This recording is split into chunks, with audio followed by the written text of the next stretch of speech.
A continuación, Fuerza Motriz.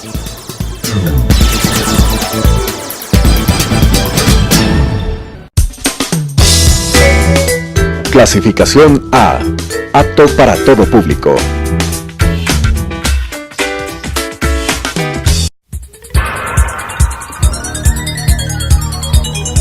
Las opiniones vertidas en este espacio por la producción y dirección del programa son de exclusiva responsabilidad de sus autores y de quienes intervienen en ellos.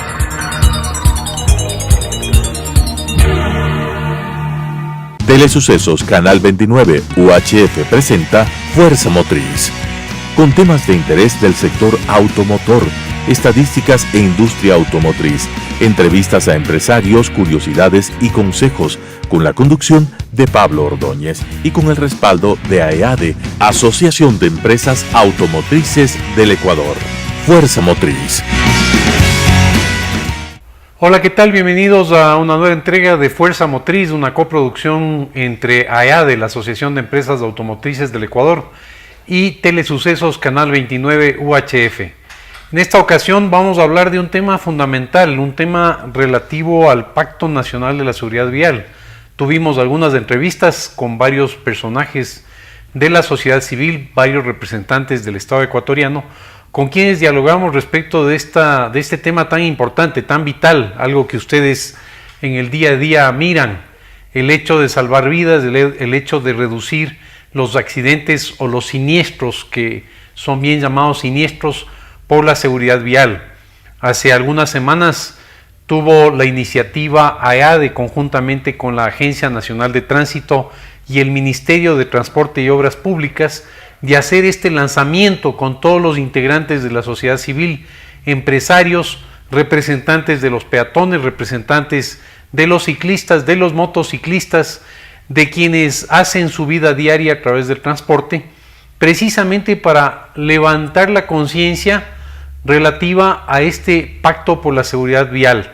Nos acompañó en este programa Catalina Ontaneda, gerente del Pacto Nacional por la Seguridad Vial, y precisamente con ella conversamos respecto de los grandes objetivos y este gran reto tan importante que ha determinado el presidente de la República a raíz de varios accidentes de tránsito que se han producido en los últimos meses y que son parte del día a día. No es algo poco común el escuchar en la prensa y en los medios de comunicación que existen accidentes de tránsito. Es algo continuo, ya es algo que vemos todos los días y ya son parte del día a día y de la prensa.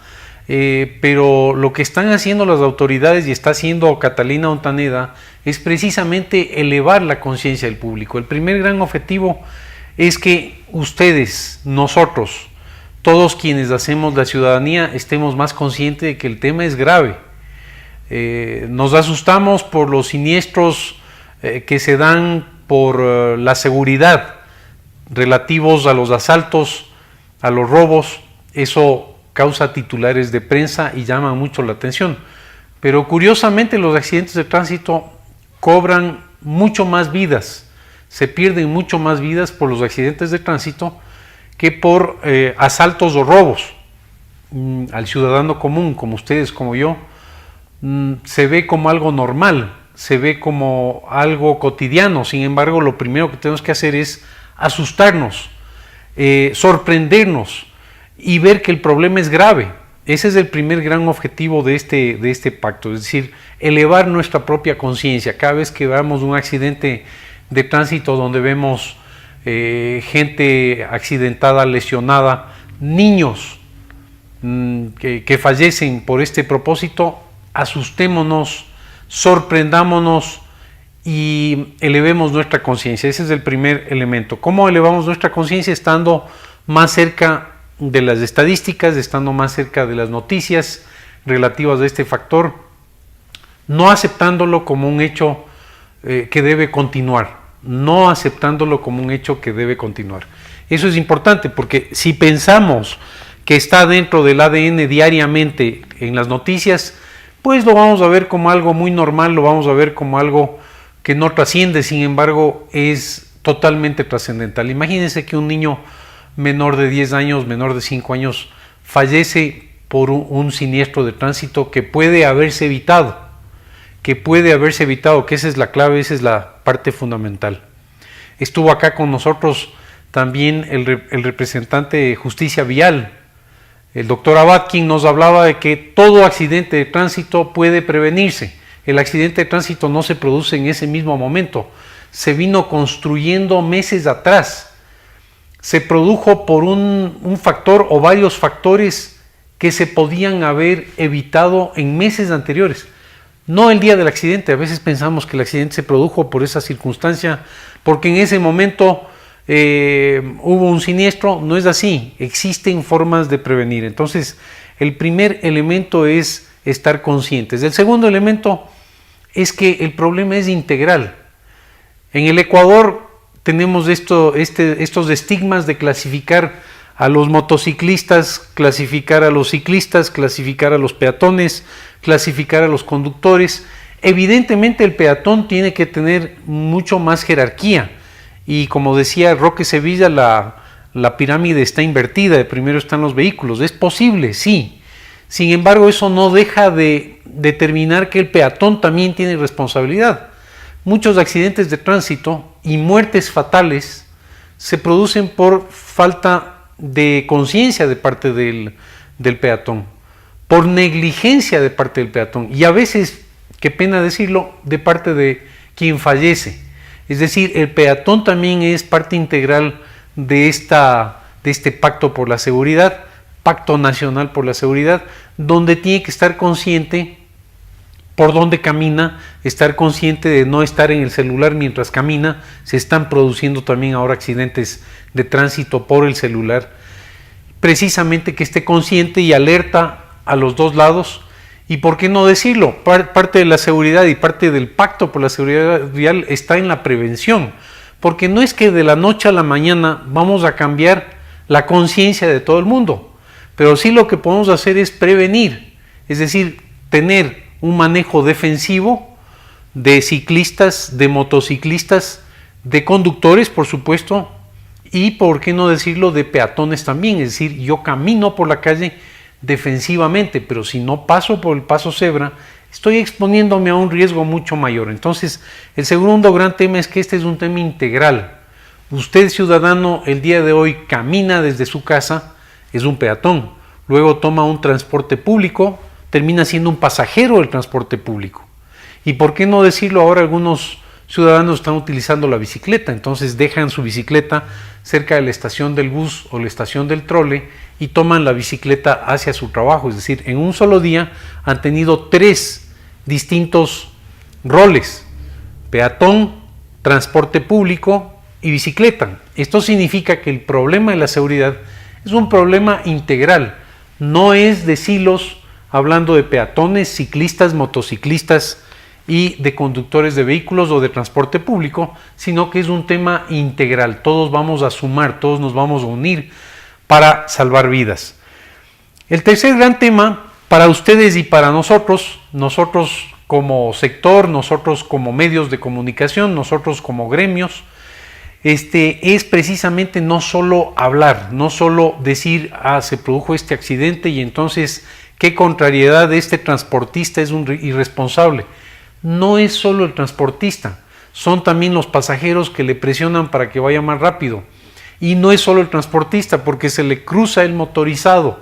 Y no es solo el transportista porque la señalética de la vía no es la adecuada. Entonces, lo tercero que debemos hacer es no solo hablar, sino participar. ¿Cómo participar? Ustedes dirán, bueno, ¿yo qué hago? Pues pueden hacer mucho, cada uno de ustedes hace mucho. Primero, estar más conscientes a través de la información que ustedes escuchen por medio de Catalina Ontaneda, por medio de Boris Palacios, ministro de Transporte y Obras Públicas, por medio de Pablo Calle, quien es el director ejecutivo de la ANT. Ellos les van a informar, allá de la Asociación de Empresas Automotrices del Ecuador lo va a hacer.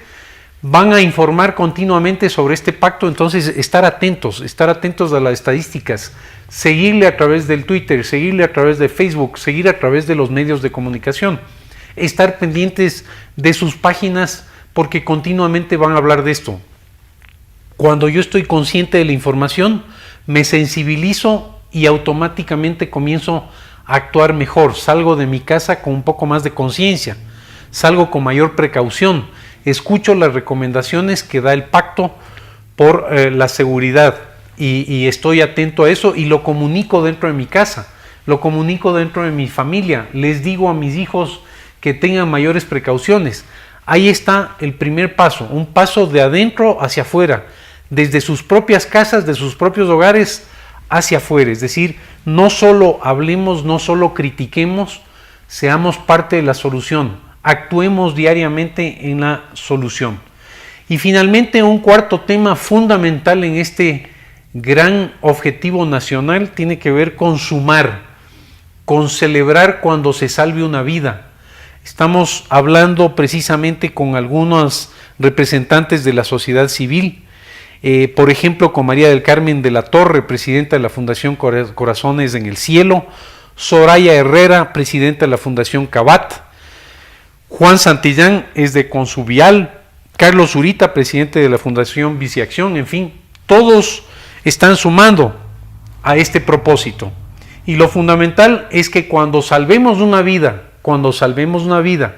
y la vida de un niño todavía con mayor énfasis, la vida de un niño, celebremos de esa salvación, celebremos que estamos salvando a un niño más dentro del país, ese niño que sea un protagonista del Pacto por la Seguridad y de esta gran iniciativa que yo creo que hay que darle el apoyo, hay que darle el empuje, hay que darle la fuerza, precisamente porque el momento que salvemos una vida habremos cumplido con nuestro objetivo. Fuerza Motriz. En esta ocasión vamos a hablar sobre el derecho ciudadano a movilizarse. Siempre cuando salimos a la ciudad, las autoridades, en las distintas entrevistas en los medios de comunicación, nos quejamos sobre el tránsito vehicular en la ciudad de Quito, nos quejamos sobre la contaminación, descubrimos que en la ciudad de Quito tenemos niveles ambientales razonables, la geografía de la ciudad podría haberse entendido como un problema para el tema de circulación de aire, sin embargo la secretaria precisamente de Medio Ambiente del municipio del Distrito Metropolitano de Quito, Verónica Arias, nos comentó que los niveles de contaminación son aceptables, razonables, no pasan de los límites nacionales en cuanto a contaminación. Pero volviendo al tema, salimos en el día a día y nos quejamos del tránsito, nos quejamos del medio ambiente, sin embargo no nos ponemos en los zapatos del ciudadano. Es decir, todos entendemos que buscamos una mejor calidad de vida, buscamos menos problemas de tránsito, sin embargo, analicemos cuál es la causa raíz del problema. Generalmente en los países desarrollados, generalmente en las ciudades desarrolladas, ciudades ejemplares, existe una planificación y un desarrollo urbano.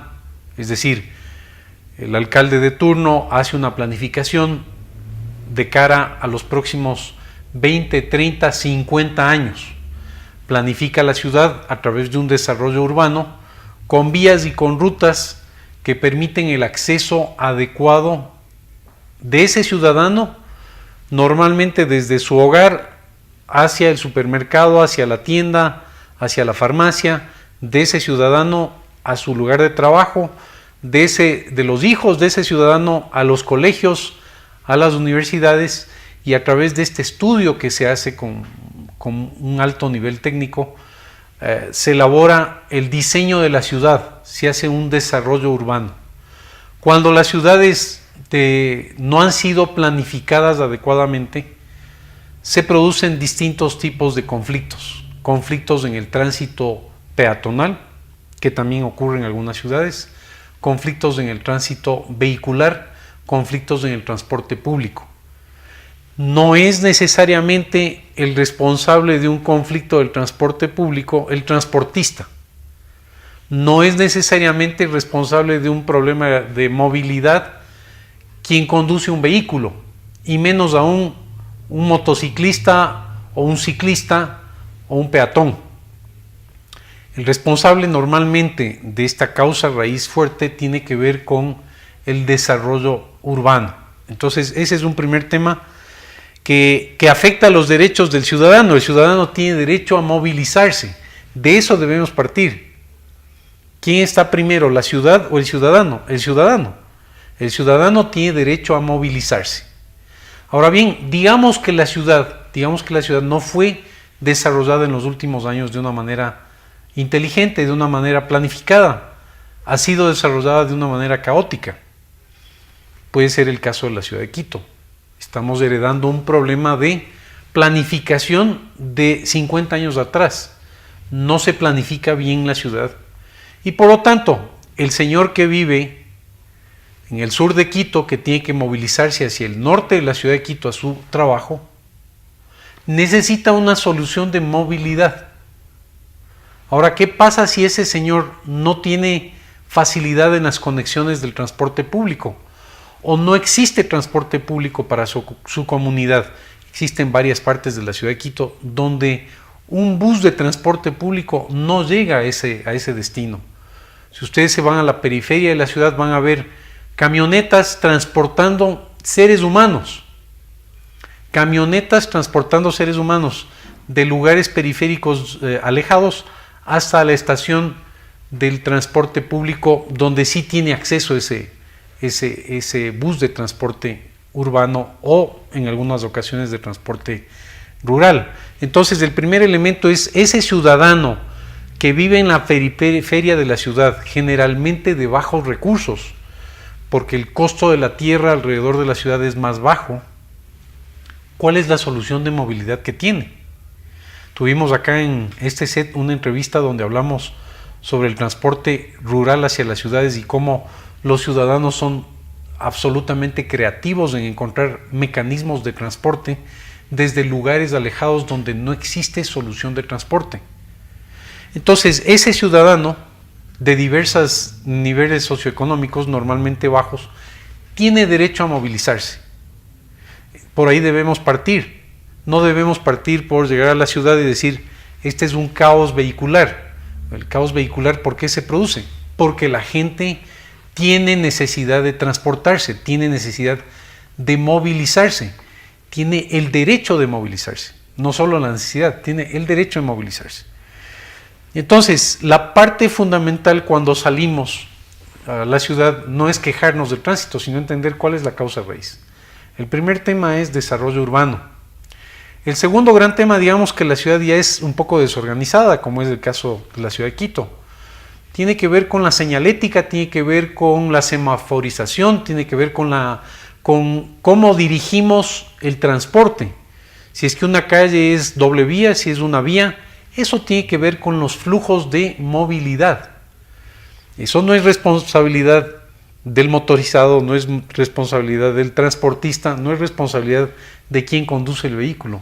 Son las autoridades que definen cuál es la dirección que va a una calle o dónde se pone una parada de bus.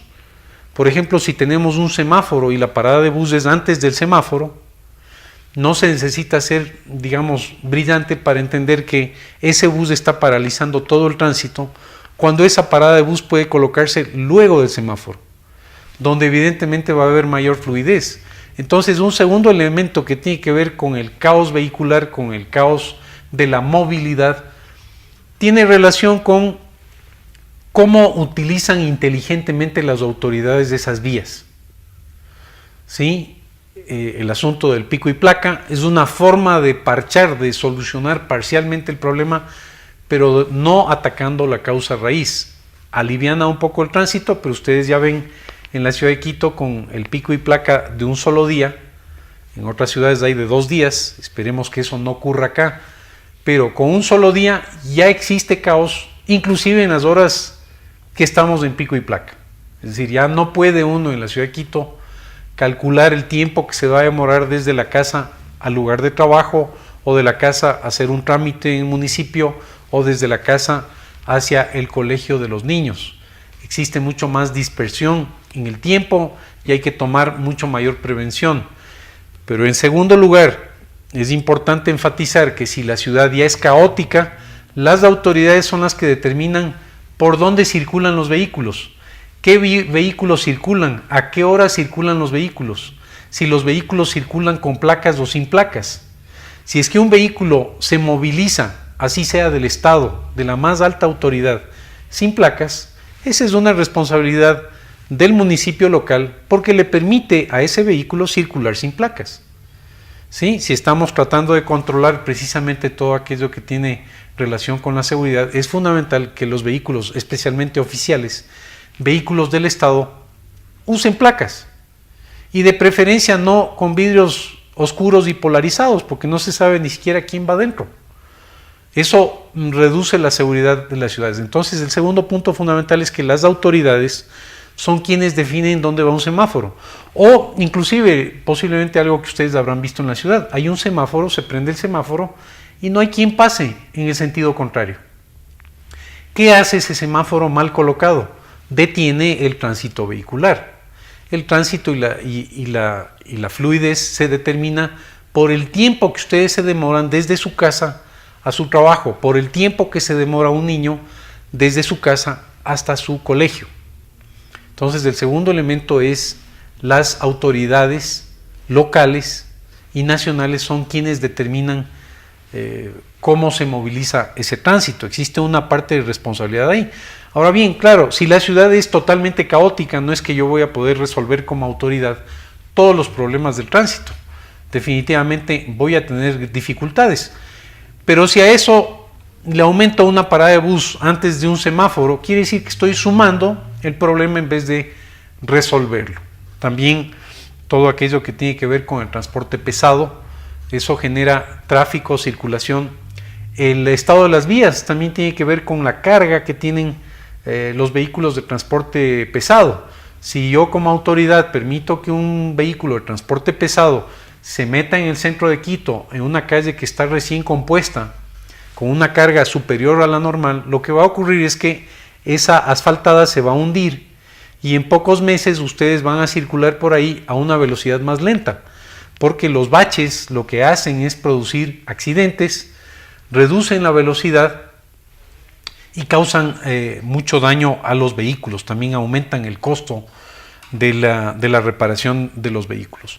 Volvemos al tercer punto, el derecho ciudadano, el derecho de movilizarse del punto A al punto B. No es una necesidad, es un derecho. El general Paco Moncayo en una entrevista en este set mencionaba que es importante desarrollar ciudades concéntricas, es decir, no se trata de seguir desarrollando a la ciudad de Quito horizontalmente. La ciudad él decía, como una mano, es como una mano que se extiende por varios frentes. Sin embargo, él habla de desarrollo de ciudades verticalmente. Es interesante la propuesta del general Moncayo porque lo que busca esa propuesta es precisamente encontrar soluciones de movilidad mucho más cercanas. Si yo vivo en una comunidad donde está cerca mi colegio, donde está cerca mi trabajo, donde está cerca el supermercado, entonces voy a tener menos necesidad de movilizarme desde un extremo de la ciudad a otro, y por lo tanto, al no estar circulando yo por el resto de la ciudad, lo que hago es reducir el problema del tránsito en la ciudad. Entonces, ese es un tercer elemento interesante, el desarrollo de las ciudades verticales con sitios concéntricos, con colegios cercanos. Si ustedes ven en los países desarrollados, eso es lo que hacen. Esto de las escuelas del milenio es absolutamente contrario al problema de movilidad. ¿Por qué? Porque aquella persona de bajos recursos tiene que movilizarse a 1 hora, a 2 horas del lugar donde vive. Al contrario, la propuesta de solución de movilidad que tienen los países desarrollados es crear escuelitas más pequeñas, más cercanas a la comunidad, que permiten que ese menor de edad, ese pequeño, esa pequeña, tengan mayor facilidad de movilizarse. Algunos de ellos inclusive se movilizan a pie o en bicicleta y no necesitan del transporte público, no necesitan exponerse a ese maltrato en el transporte público, precisamente hablando de los chicos menores de edad. Entonces, el derecho ciudadano, ¿a través de qué? De que me desarrolle en una ciudad vertical y que yo esté mucho más cerca del lugar de trabajo. Viene un tema final. Ustedes son los que van a decidir por quién votan. Yo no estoy por ahora a favor de ningún alcalde. Estuvo acá inclusive también Roque Sevilla, habló de algunos temas interesantes sobre la ciudad, estuvo aquí Paco Moncayo y seguiremos invitando a varias personas y posiblemente a varios candidatos en una propuesta absolutamente plural para que ustedes tomen la mejor decisión. Pero es fundamental que ustedes como ciudadanos evalúen a aquellos candidatos en el tema de la movilidad y en lugar de quejarnos sobre el problema del transporte y la movilidad, salir y decir, bueno, este candidato A, ¿qué propone sobre el tema de la movilidad? ¿Qué sabe sobre el tema de la movilidad? ¿Es un alcalde populista que lo que busca es entregar camisetas y entregar víveres para ganarse los votos, o hace una propuesta inteligente, hace una propuesta decente, se nota que se está asesorando bien? No necesariamente todos los prospectos o candidatos a alcaldes tienen que saber y dominar el tema.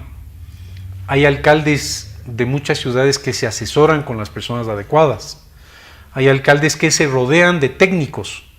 No inventan el agua tibia, porque ese alcalde, ese prospecto de alcalde que cree saber de todo es un peligro.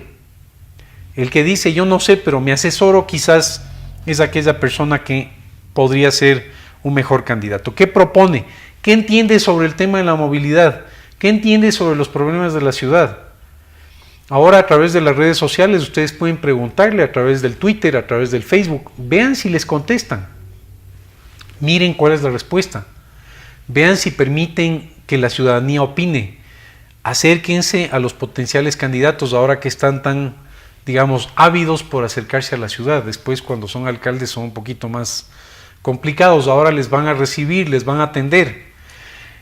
Pregúntenles sobre el desarrollo urbano. Pregúntenles qué están pensando sobre la ciudad de Quito. Pregúntenles qué están pensando sobre la movilidad. Pregúntenles cuál es la solución y el derecho que ustedes tienen de movilizarse desde Carapungo hasta la ciudad de Quito. ¿Cuál es la solución que les van a dar de transporte? El metro soluciona el 15% del transporte de la ciudad, no soluciona todo. Las bicicletas hoy día solucionan el 1% del transporte, no solucionan todo. Usted que vive en el sur, usted que vive en Carapungo, ¿cuál es la solución que le ofrece este nuevo prospecto de alcalde?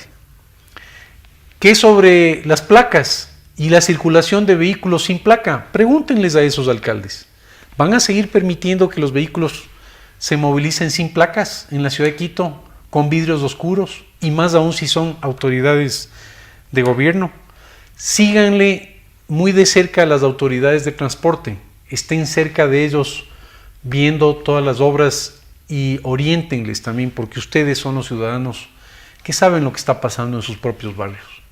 Muchísimas gracias y nos vemos la próxima semana.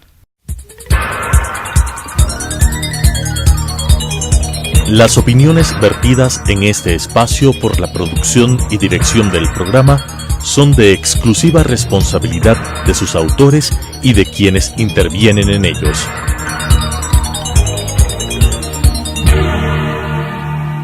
Telesucesos Canal 29 UHF presentó Fuerza Motriz, con temas de interés del sector automotor, estadísticas e industria automotriz, entrevistas a empresarios, curiosidades y consejos, con la conducción de Pablo Ordóñez y con el respaldo de AEADE, Asociación de Empresas Automotrices del Ecuador. Fuerza Motriz.